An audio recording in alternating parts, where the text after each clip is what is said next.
Ay, pagkain. Pagkain.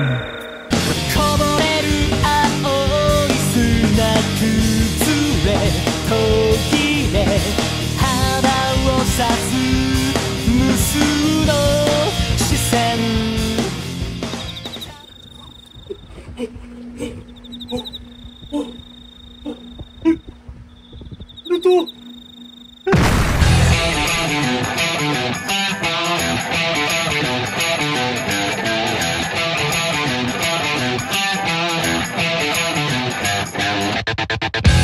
Ohayo gozaimasu.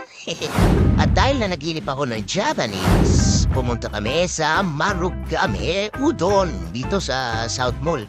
At alam namin na maraming tao lagi dito. Kaya anong nakita namin konti lang na tao, pinuntahan namin agad. Pero ano ba ang meron sa Marugame Udon? At laging pinupuntahan ng tao? Alamin natin. Udon is a thick noodle made from wheat flour, water, and salt.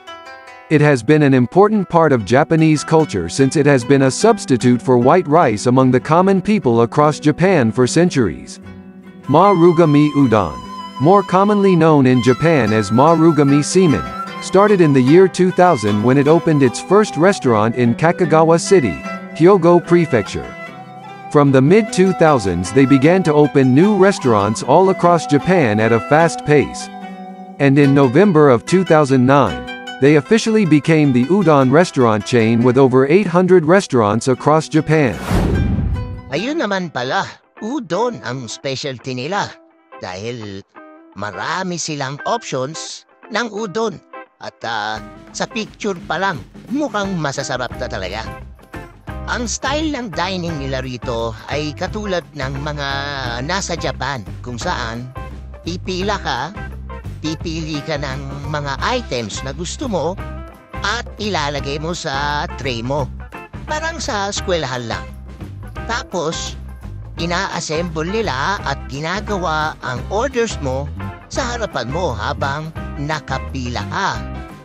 Ang maganda nito, kitang-kita mo na fresh ang mga ginagamit nilang recipes para sa mga udon.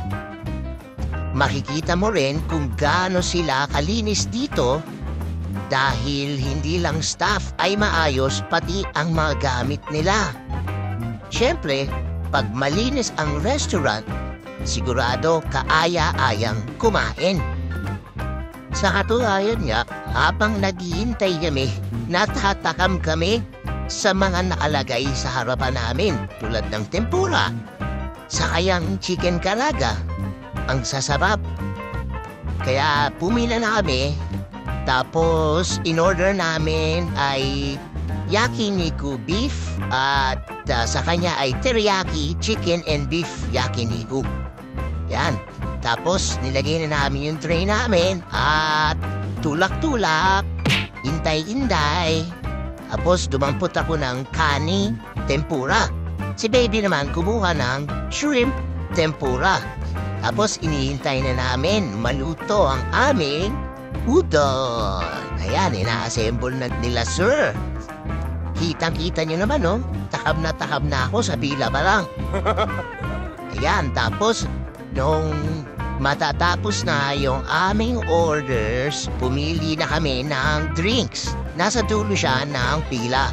Siyempre, before magbayad sa counter. Tumatanggap nga pala sila ng GCash, debit card, at of course cash. Kaya kumain na kami at kumuha muna ako ng sausawan ng tempura.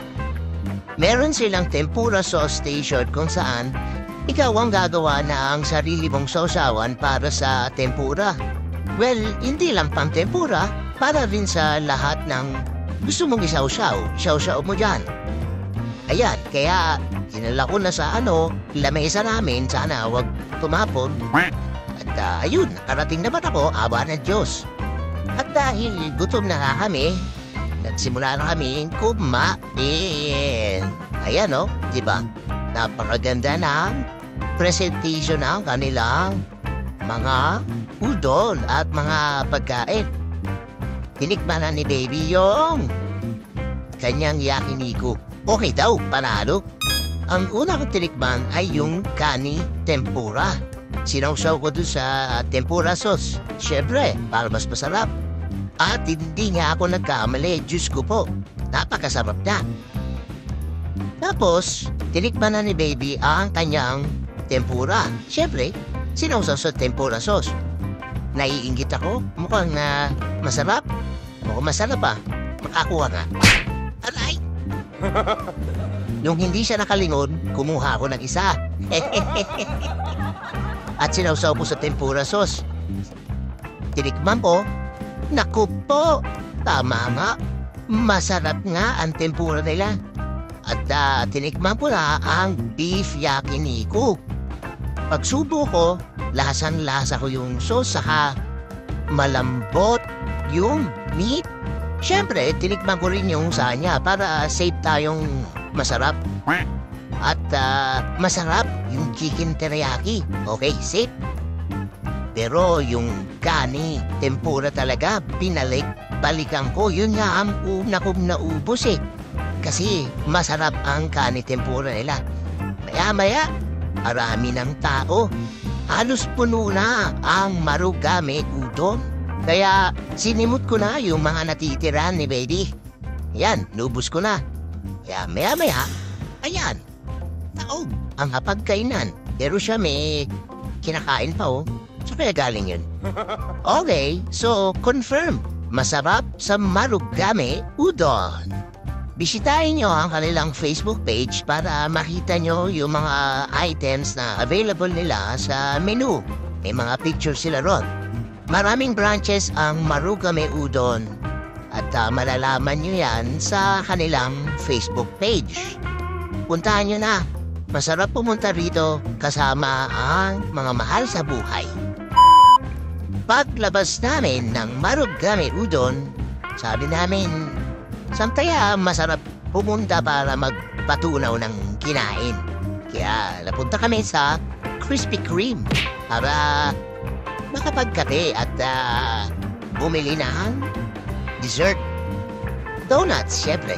Alam naman natin na masasarap ang donuts sa Krispy Kreme. At masarap ang kape sa Krispy Kreme. Kaya, thank you ate ah. Salamat. O diba? Pero bago kinain yung donut, nagkape muna ako. Nakalimutan ko. Mainit nga pala ang kape. Napaso ako. Thank you for watching the video and don't forget to subscribe to my channel ha.